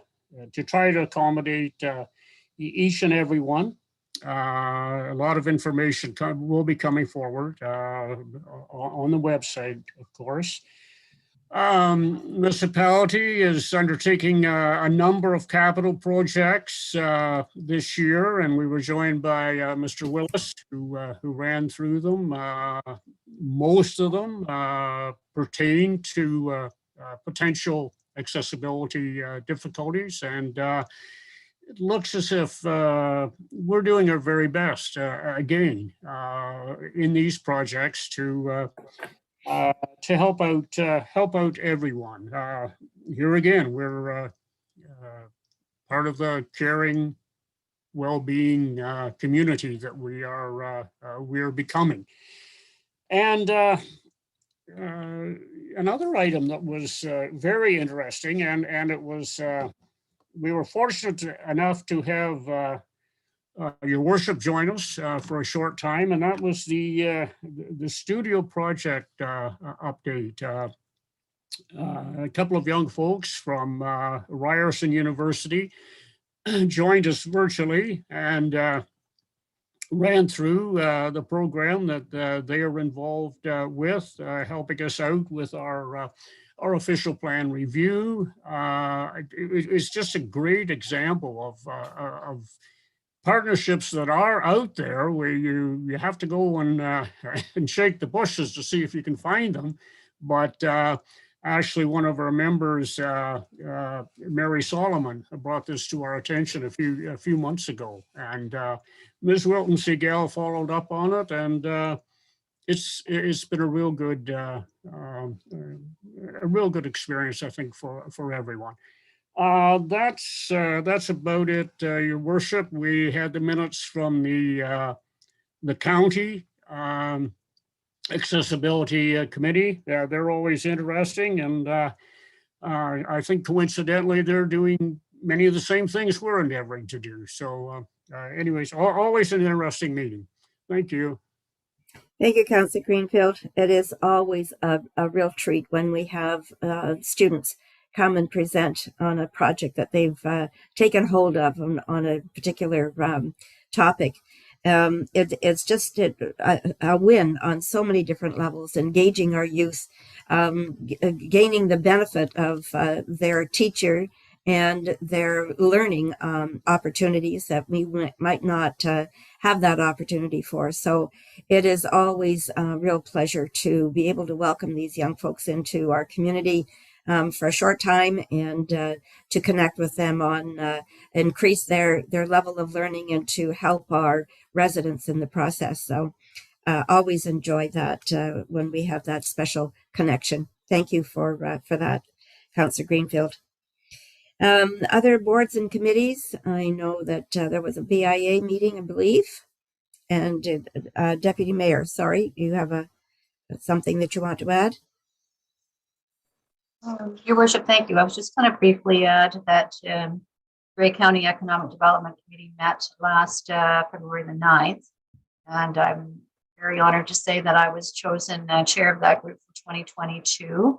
The meeting had a presentation from staff with updates on planning projects in Grey. And the climate action plan is in its final stages of preparation, as we know, and we'll see that shortly. A draft can be found on the county's website. And I just wanted to encourage folks to check. There are several great plans that have been recently undertaken by the county, and you'll find information on the website. The Age-Friendly Action Plan, the Affordable Housing Task Force minutes, the county's investment strategy focused on attracting new businesses to Grey. The local immigration partnership has a new staff member that's working hard to attract newcomers to Grey and to support them when they get here. And the committee also discussed a number of important questions, including what are the biggest challenges, needs, and opportunities in the county, and what is the role of county in these regards, and what should the priorities be going forward. So overwhelmingly, the comments came back to workforce and housing. So there's a lot of support at that level. And as we heard at our last meeting, it's time for action. We've done enough talking about it. Let's do something about it. I won't repeat the words that were said, but it was pretty emphatic that it's time for action. And I just wanted to add that this Wednesday, the 16th, our local economic development committee will be meeting at 3 o'clock, and I would encourage folks to tune into that session as well. Thank you, Deputy Mayor, and congratulations on assuming the chair of that committee. That's a very dynamic committee. Lots of good information shared on that one. Councillor Bell, did you want to bring anything forward from the BIA at this point? Not at this time, Madam Mayor. We're having a meeting coming up. I think it's this week, actually, Wednesday. So I'll wait till next We'll meeting. wait till then. Okay, Yep. Thank you. Councillor Kentner.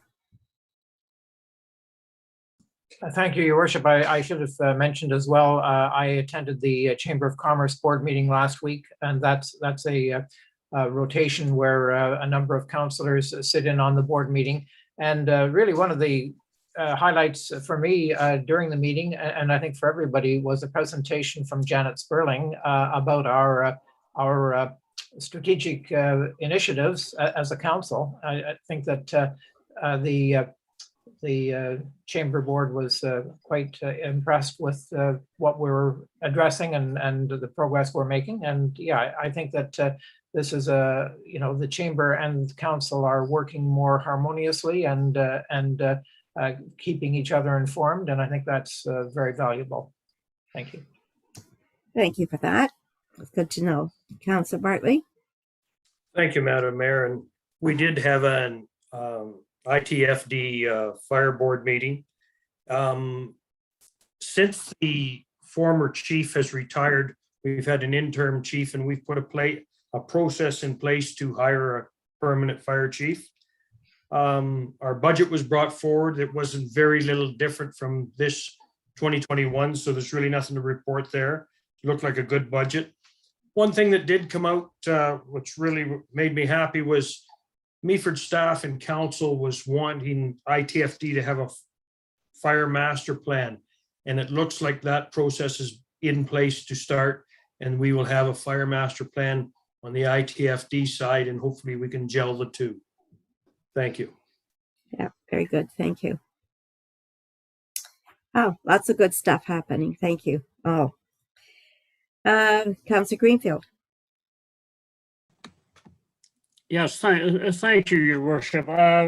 Sorry to interrupt, but I think this is worth mentioning. It's from Grey Sawbo. Now we haven't had a meeting just for the last few days, but Councillor Vickers and I did get notification from the Grey Sawbo planners that the Georgian Highlands Community School and Church out on County Road 12, west of the town of Meaford, has received their permit for the go-ahead from Grey Sawbo, and I think that's interesting news for the community.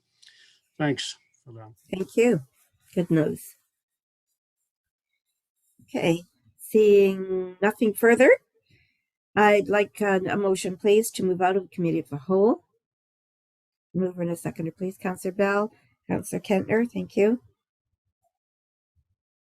All in favor? And that is carried at 249.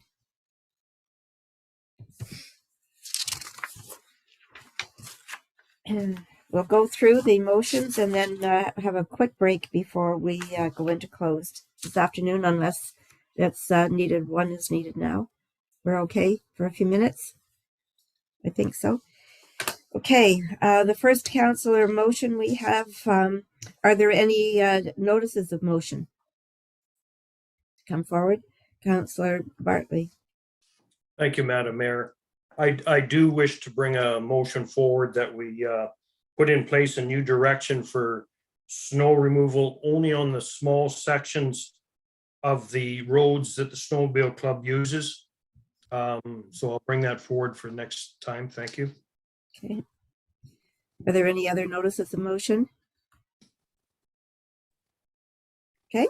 Then we'll move on to motions for decision. And the first one off the mark is from Deputy Mayor Shirley Keaveney regarding signage on municipal lands. Councillor Deputy Mayor, I'm assuming that you will put that on the table? I will, Your Worship. Thank you. And a seconder for that motion, please. Councillor Kentner.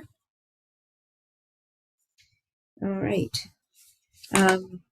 Deputy Mayor, did you wish to speak to this first?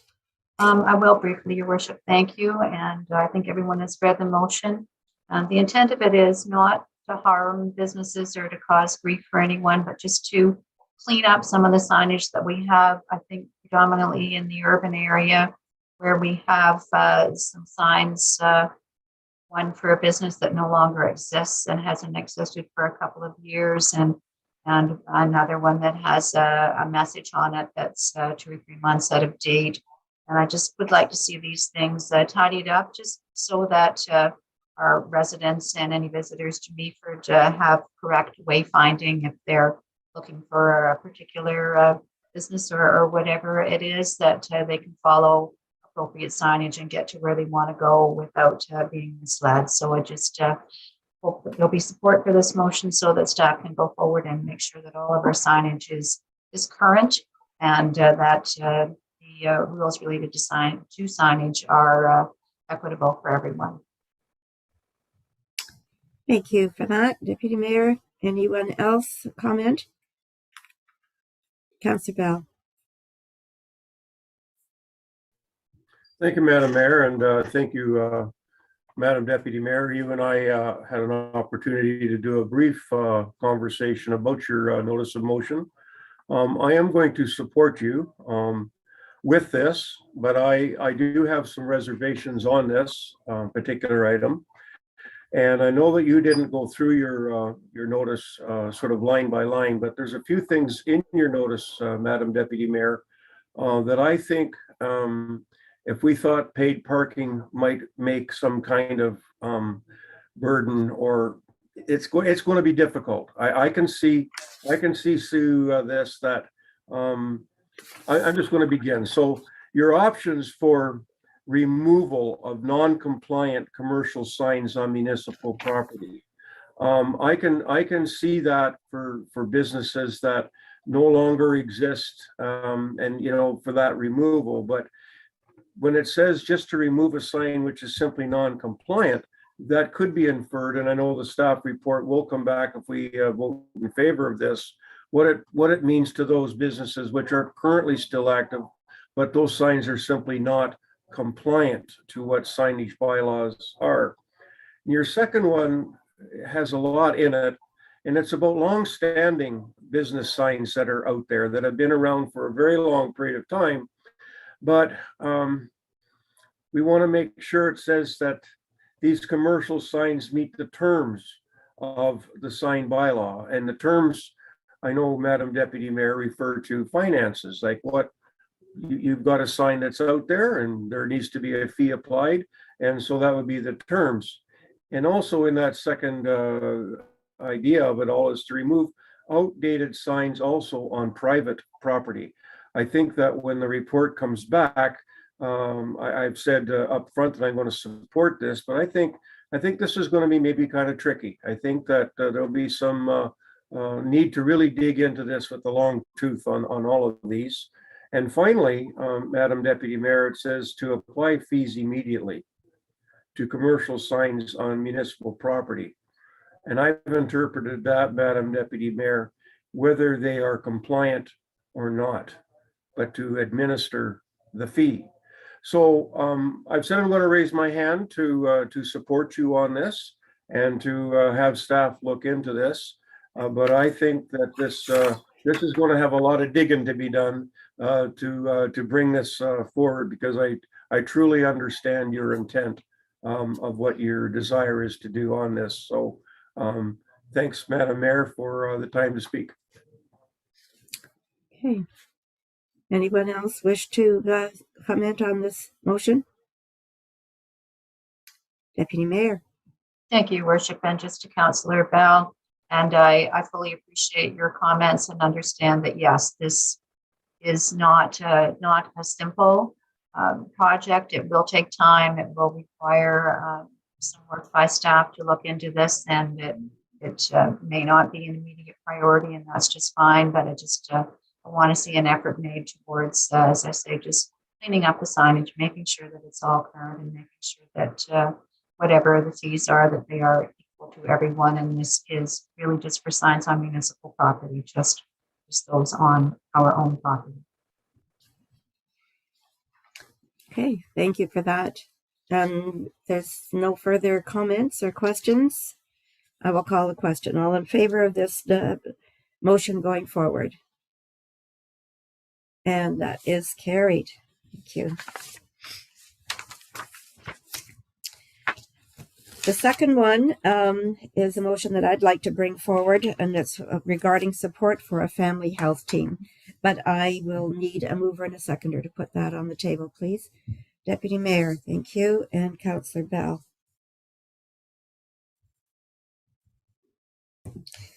And with your indulgence, Council, I will read this because it does affect the public, and I'm not sure that our listening public will have read this.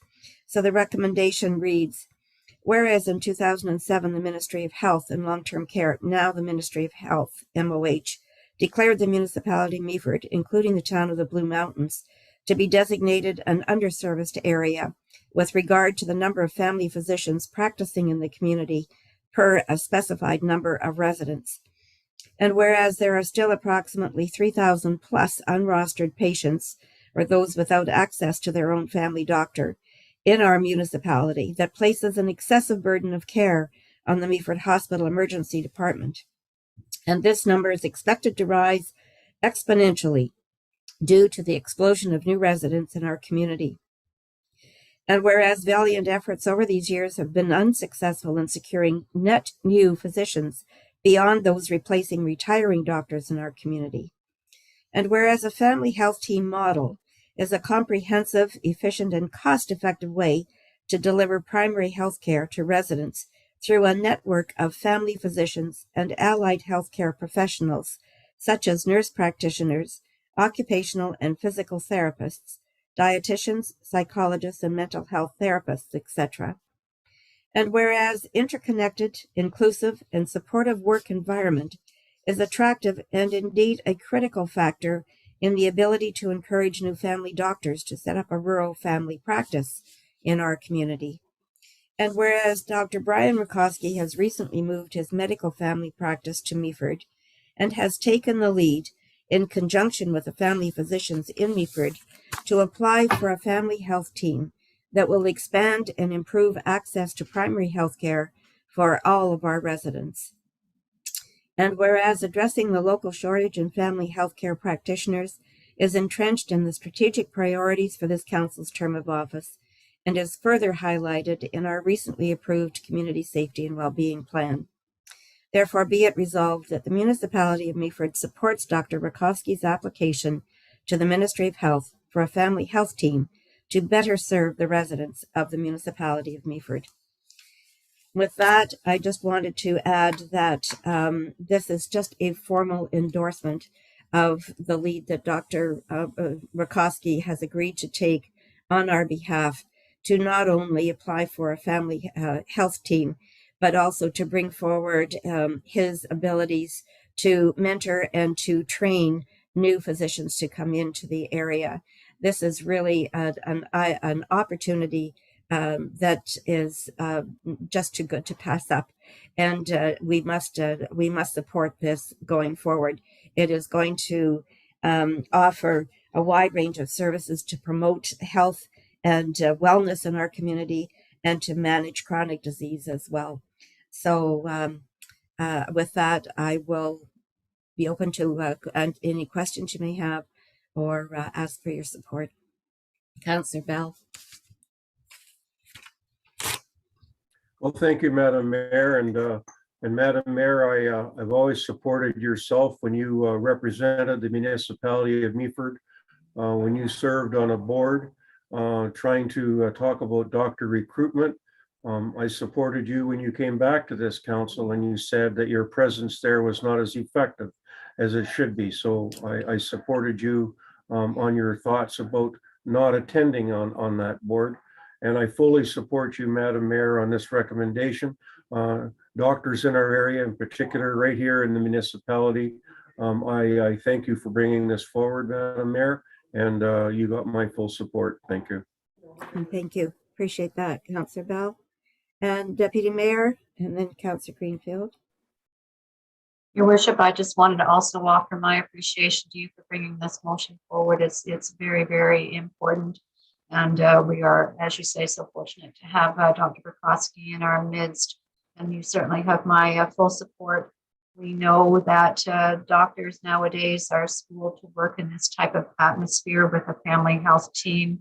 They want to be in a situation where they can confer with one another and share office space and staff and ancillary staff and so on. So, and I think the other thing that's important is that we need to provide this type of atmosphere if we're going to attract doctors. And we also recognize that with all the growth that is before us, that we've been told one doctor is needed for every 500 households. So if we look at our planning and what we've got coming towards us, we know we can figure out how many doctors we need, and I would say that's 4 to 6. So we're a long way from that. So it's important that we provide, as I say, the type of atmosphere that will attract doctors to the municipality of Meaford.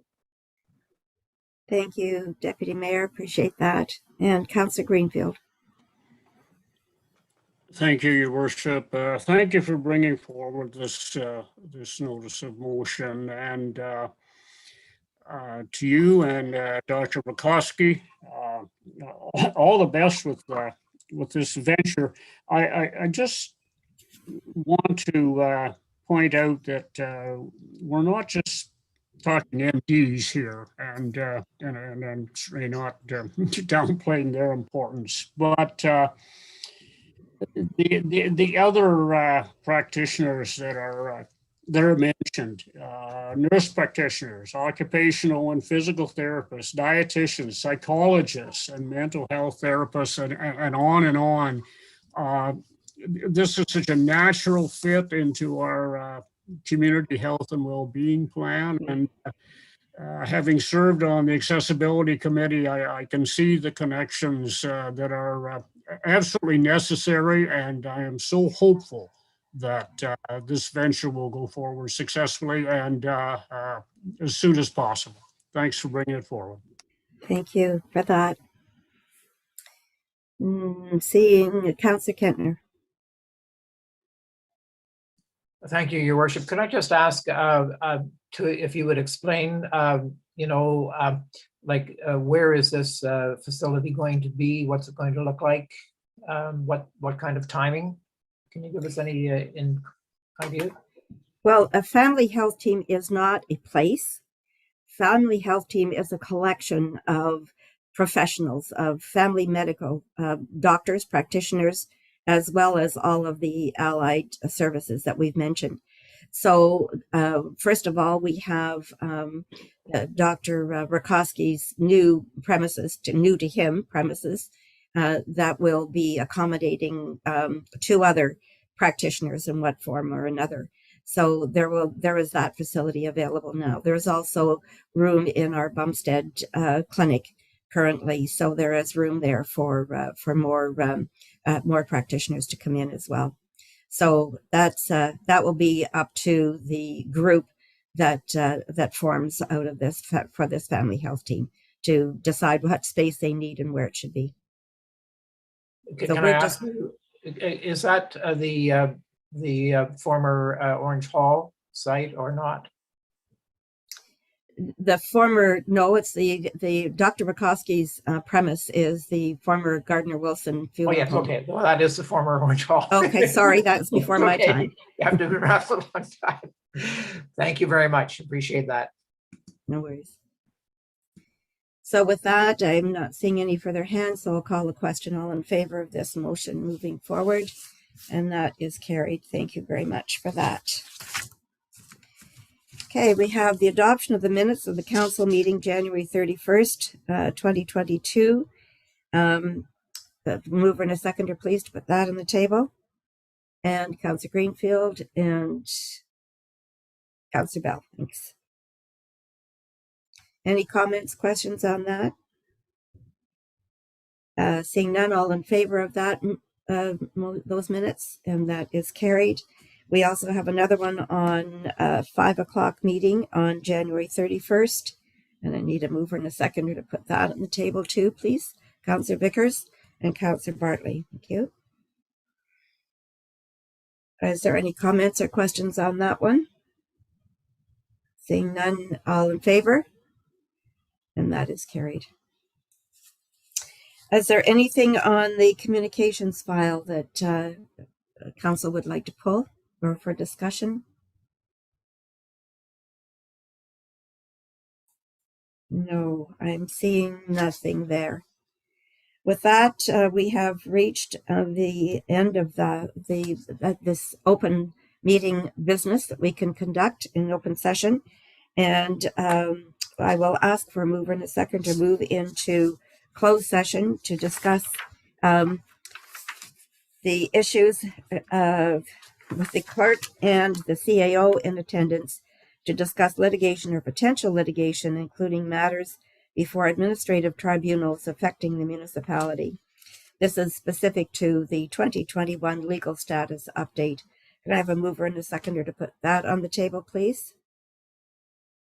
And Deputy Mayor and Councillor Bartley. And all in favor that we move into closed session at 3:06. And while we are turning over, and we have to exit this open session and sign in on the next place that Margaret has given us, we'll take a 5-minute break, please. Come back on at 3:12. Thank you. Turn off your cameras and your microphones.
And we're all here.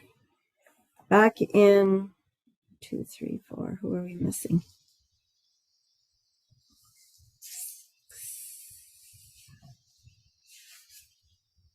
Councillor Vickers. Who are we missing? Councillor Bartley. Isaac coming, Isaac There coming. you are. There you are. Gotcha. Okay, everyone is back in open session, and I just want to report that we have returned from a closed session where we have discussed only the 2021 legal status update and the delegated authority as we were required to do. And with that, we have completed the agenda. The business before us on this Valentine's Day, February the 14th. I will thank everyone for their participation and good comments in the discussion and declare this meeting adjourned. Have a good evening, everyone. Happy Valentine's.